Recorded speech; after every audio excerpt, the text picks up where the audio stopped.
ஓம் சாந்தி. எல்லோரும் சந்தோஷமாக இருக்கிறீங்களா? உலகத்திலேயே மிகப்பெரிய கடவுள், உலகத்தையே காக்கக்கூடிய கடவுள் சிவபெருமான் சுடுகாட்டில் என்ன பண்ணிகிட்டு இருக்கிறாரு? நாட்டு மக்களை காப்பாற்றுறதை விட்டுட்டு சுடுகாட்டில் போய் தியானம் பண்ணிகிட்டு இருக்கிறாரு. ஏன் அப்படின்னு எப்போவாவது யோசிச்சிருக்கிறீங்களா? ஸோ ஒன்று, நம்ம ஏற்கனவே சொல்லுவோம், உலகமே சுடுகாடு ஆக போகிற நேரத்தில் அவர் வருகிறார், அதாவது உலக அழிவின் பொழுது அவர் வருகிறார் அப்படின்னு சொல்லியிருக்கிறோம். பக்தி மார்க்கத்தில் கூட அவர் கண்ணை திறந்தால் உலகம் அழிஞ்சிடும் அப்படின்னு சொல்லுவாங்க. ஆனால் உண்மையில் அந்த சிவபெருமான் ஆக்சுவலாக அவரை சங்கர்ன்னு தான் சொல்லுவோம். பட் பக்தி மார்க்கத்தில் சிவன் சொல்கிறாங்க. உண்மையில் லிங்கம் தான் சிவன். சிவன் கண்ணுக்கு தெரியாத நுட்பமான ஒளிப்புள்ளி, அதோடைய நினைவாக லிங்கம் பெருசாக வச்சுருக்கிறாங்க. மற்றபடி இது சிவன் நம்ம பார்க்குற அந்த கழுத்தில் பாம்பு போட்டிருக்கிறவர் சிவபக்தர், தீவிர சிவபக்தர், சிவசங்கர் அப்படின்னு சொல்லலாம். ஸோ அவர் ஏன் சுடுகாட்டில் உட்காந்து தியானம் பண்ணுறார்? அந்த தியானம் பண்ணும்பொழுது அவருடைய கண்கள் மூடியும் இருக்காது, திறந்தும் இருக்காது. அரைகுறையாக மூடின மாதிரி இருக்கும், திறந்த மாதிரியும் இருக்கும், மூடின மாதிரியும் இருக்கும். அது ஏன் அப்படி இருக்குது? ஸோ சிவன் ஒரு சிலை சிவனுடைய சிலை தான் அப்படின்னு நம்ம கண்டுபிடிக்கிறதுக்கு முக்கியமாக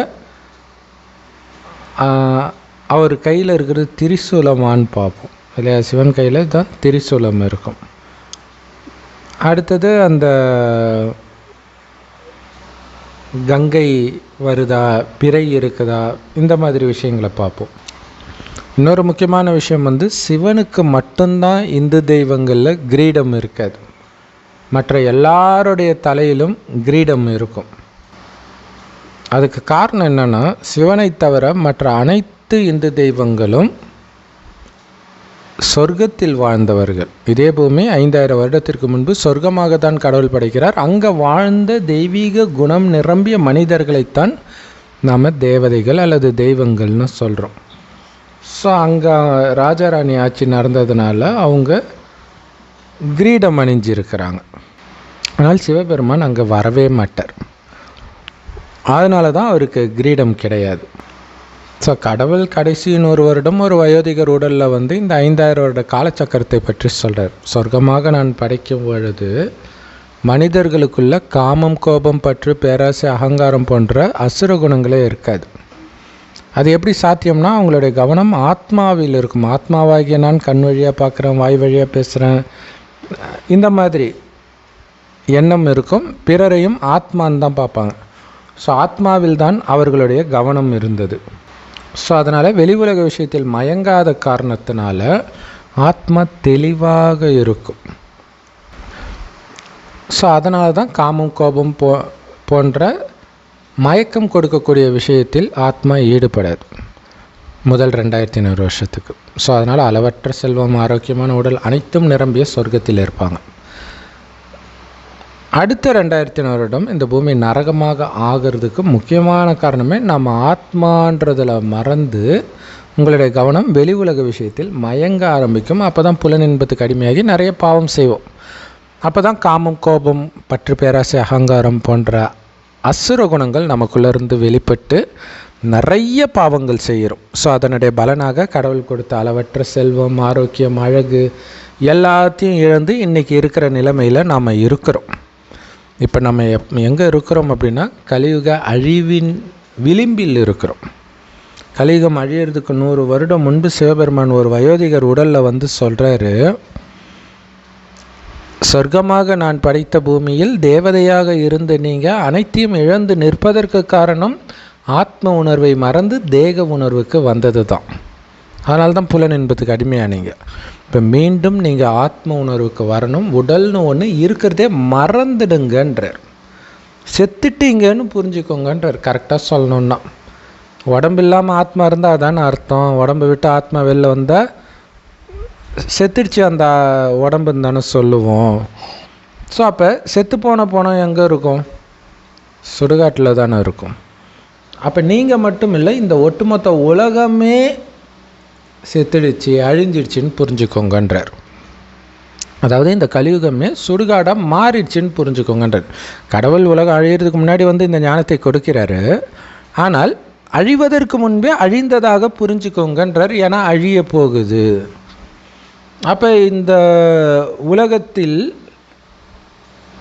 நமக்கு பிரியமானவர்கள் அழியும் போது தான் நமக்கு வலிக்கும். அப்போ உலகமே அழிய போதுன்னா அவங்களும் சேர்ந்து அழிகிறாங்கன்னு தான் அர்த்தம்.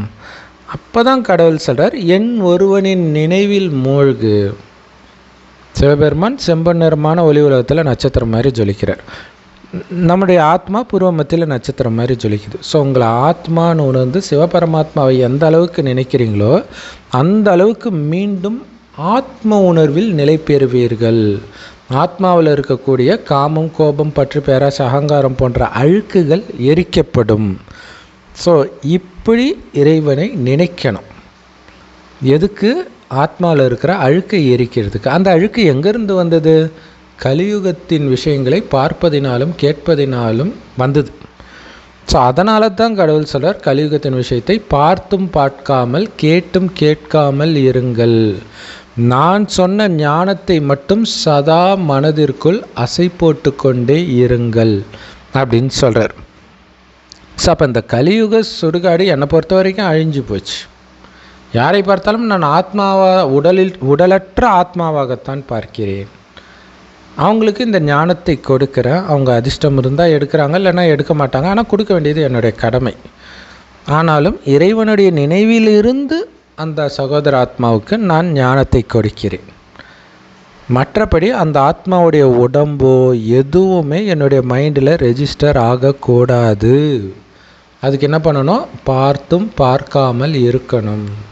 அவர்கள் சொல்வதை, அதாவது ஞானம் இல்லாத உலகில் விஷயம் இருக்குது இல்லையா, அதெல்லாம் கேட்டும் கேட்காமல் இருக்கணும். அப்படிங்கிறதுக்காகத்தான் அங்கே அந்த சிவசங்கர் கண்களை மூடி இருக்கிறாரா திறந்துருக்கிறாரா அப்படின்னு கண்டுபிடிக்க முடியாத மாதிரி ஸ்லைட்டாக திறந்துருக்கிற மாதிரி இருக்கும். அப்படின்னு அர்த்தம் சரியாக கலியுகத்தை பார்க்கலை, பார்த்தும் பார்க்காமல் இருக்கிறார் அப்படின்னு அர்த்தம். எதற்காக இதை பண்ணுறாரு?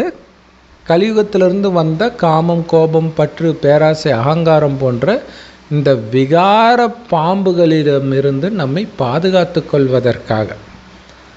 அந்த பாம்பு தான் சாத்தான், மாயா, ராவணன் சொல்கிறோம். அதோடைய ஆட்சி தான் நடக்குது. ஸோ இப்போ அந்த விகாரங்கள் உங்களை ஆட்சி செய்வதற்கு பதிலாக உங்களுக்கு அடிமையாகி உங்கள் கழுத்து மாலையாகிடுது. அதுதான் சிவசங்கர் கழுத்தில் பாம்பு மாலையாக இருக்கும். ஸோ இதெல்லாம் ஏன் பண்ணுறோம்? ஆத்மா அழிவற்றது, கலியுகம் அழிந்து இந்த பூமி சொர்க்கமாக போகுது. அங்கே மீண்டும் நாம் தேவதையாக ஆக போகிறோம். 3 கால ஞானம். ஆரம்பத்தில் தேவதையாக இருந்த நாம் அனைத்தையும் காமம், கோபம், பற்று, பேராசை, அகங்காரத்தில் விழுந்து இழந்தோம். காரணம் உடல்னு நினச்சதுனால.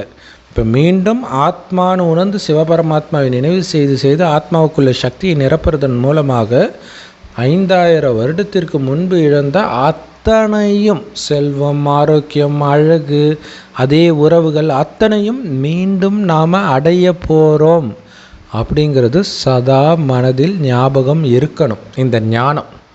ஸோ இந்த ஞானத்தின் நினைவாகத்தான் அந்த சிவசங்கர் அல்லது சிவபெருமானுடைய கையில் உடுக்கை இருக்கும். இந்த உடுக்கை நமக்கு நாமே ஞாபகப்படுத்திக்கிறது இல்லையா? அதாவது சுற்றி நடக்கிற விஷயங்கள். இப்போ உடுக்கை அடிக்கும் பொழுது எதிர இருக்கிறவங்க பேசுகிறது நம்ம காதில் விழாது. இதோடைய சவுண்ட் அதிகரிக்க.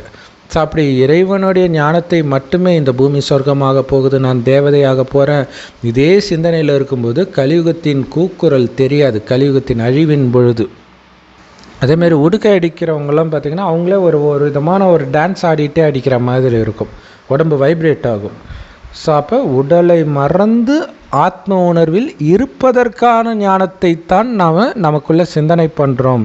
அப்படிங்கிறதுக்காக தான் உடுக்கை கொடுக்கப்படுது. வெளி உலகத்தில் பக்தி மார்க்கத்தில் உடுக்கை அடிக்க பார்த்திங்கன்னா மனிதர்களுக்குள்ளே சாமி வரும். ஆனால் இங்கே இந்த ஞானத்தை நீங்கள் உங்களுக்குள்ளே சிந்தனை பண்ண உங்களுக்குள்ளே இருக்கக்கூடிய அந்த சாமி, அதாவது தெய்வீக குணங்கள் எழும்ப ஆரம்பிக்கும். தேவதையாகவே நீங்கள் மாற ஆரம்பிப்பீங்க. அதே மாதிரி சங்கு இந்த ஞானத்தை மற்றவர்களுக்கு ஊதுறது. இல்லை, சங்கு ஊதி எழுப்புவாங்க, அல்லது ஒரு யுத்தம் வருது, அல்லது ஏதோ ஒரு விஷயத்தை அறிவிக்கிறதுக்காக சங்கு ஊதுவாங்க. ஸோ அந்த மாதிரி இந்த கலியுகத்தின் அழிவும் அதை தொடர்ந்து புது சத்யுக சொர்க்கத்தின் ஆரம்பமும் வருகிறது என்ற நற்செய்தியை நாம் எல்லோருக்கும் கொடுக்கிறோம். அதற்கு உங்களை ஆத்மா என்று உணர்ந்து சிவ பரமாத்மாவை செம்பன் நிறமான ஒளி உலகத்தில் நட்சத்திரம் மாதிரி எவ்வளவு முடியுமோ அவ்வளவு சதா நினைவு செஞ்சுக்கிட்டே இருங்க. எந்த காரியமும் செய்து கொண்டே இறைவனுடைய நினைவு கட்டாகாமல் பார்த்துக்கோங்க. அதில் சங்கர் சுடுகாட்டில் இருக்கிறதுனால போய் ஒரு இடத்துல உட்காந்துக்கிட்டு அகோரிகள் மாதிரி சுடுகாட்டில் உட்காந்துக்கிட்டு அல்லது பிணத்து மேலே உட்காந்துக்கிட்டு பண்ணுற யோகம் கிடையாது. இது நம்மை பொறுத்த வரைக்கும் கலியுகம் அழிஞ்சிடுச்சு, பார்த்தும் பார்க்காமல் ஒரு சுடுகாடாக நாம் நினைக்கிறோன்னு தான் அர்த்தமே தவிர ஒரு இடத்தில் அமர்ந்து நாம் தியானத்தில் ஈடுபடுறோன்னு அர்த்தம் கிடையாது.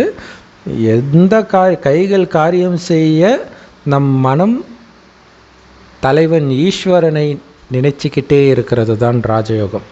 ஸோ அப்படி நினைக்க நினைக்க அவரோடு அனைத்து உறவும் நமக்குள்ள ஈடுபட இந்த உடல் ரீதியான உறவுகள் எல்லாம் நம் புத்தியை விட்டு அகல ஆரம்பிக்கும். அப்போ நிஜமாகவே உலகம் அழியும் பொழுது ஆல்ரெடி நீங்கள் அனைத்து உறவுகளில் இருந்தும் பற்றி நீக்கிட்டீங்க. ஸோ அதனால் அவங்களுக்கு என்ன ஆனாலும் நீங்கள் கவலைப்பட போகிறதில்ல. அதே நேரத்தில் நானுமே உடலற்ற ஆத்மாவாக என்னை உணர்றதுனால இந்த உடலில் போகிறத பற்றியும் நீங்கள் கவலைப்பட மாட்டீங்க. இன்னொரு விஷயம், போக போகிற சொர்க்கத்தை நினைவு செஞ்சுட்டு இருக்கிறதுனால கிடைக்கிற சந்தோஷம் கடைசி நேர உலகழிவின் பொழுது சாப்பாடு கிடைக்காது நிறைய பேருக்கு. அப்போ கடவுள் சொல்கிறார், இந்த சந்தோஷத்தில் உங்களுக்கு பசி எடுக்காதுன்றார். இப்போ என்ன மாதிரி யோகம் அந்த சிவசங்கர் இருக்கக்கூடிய நிலைன்னு யோசிச்சு பாருங்கள். ஸோ அப்போ இறைவனை நட்சத்திரம் மாதிரி நினைவு செய்வதன் கூடவே இறைவன் கொடுக்கும் ஞானமாகிய முரளியையும் தினம் தினம் கேட்கணும், சிந்தனை பண்ணணும், மற்றவர்களுக்கு சொல்லணும். இதிலேயே நீங்கள் பிஸியாக இருக்கணும். ஸோ அந்த முரளி எல்லார் பிரம்மகுமாரிகள் ராஜயோக தியான நிலையத்திலும் முற்றிலும் இலவசமாக கிடைக்குது. யூடியூப் வெப்சைட்ஸ்லையும் இருக்குது.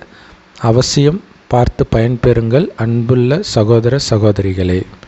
ஓம் சாந்தி. தேங்க்ஸ் ஃபார் வாட்சிங்.